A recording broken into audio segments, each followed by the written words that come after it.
Speaker মহোদয়, আমি একটা ঘোষণা করতে চাই। আপনি যদি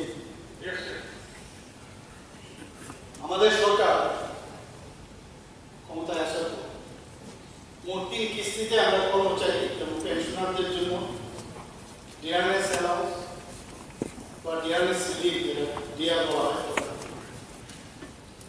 1/3/2021 আমরা 3% দিয়েছি, 1/7/2022 5% দিয়েছি, 1/12/2022 এটা ছালানি মেরে 12% করে ছালানি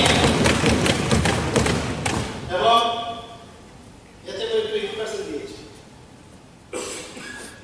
করোনা পরিস্থিতিও যখন এই রাজ্যে ছিল তখনও কিন্তু বহু রাজ্যে দেখা গেছে বেতন স্টপ করে দিয়েছে, আমাদের রাজ্যে কিন্তু বেতন স্টপ করে তখনও আমরা আমাদের এই ত্রিপুরা সরকার 3 শতাংশ দিয়ে প্রদান করেছে।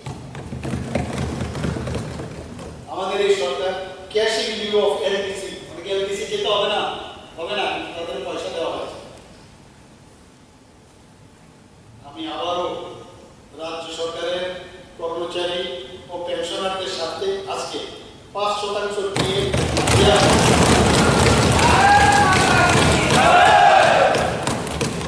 এই 5% দিয়ে পয়লা জানুয়ারি 2024 থেকে কার্যকরী এতে বছরে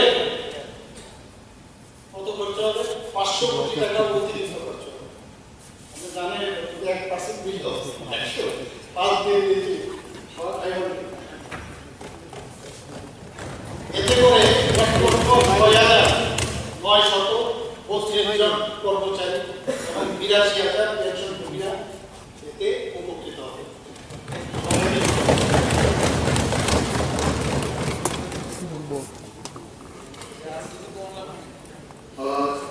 মাননীয় মুখ্যমন্ত্রী 5% দিয়ে ঘোষণা করেছেন।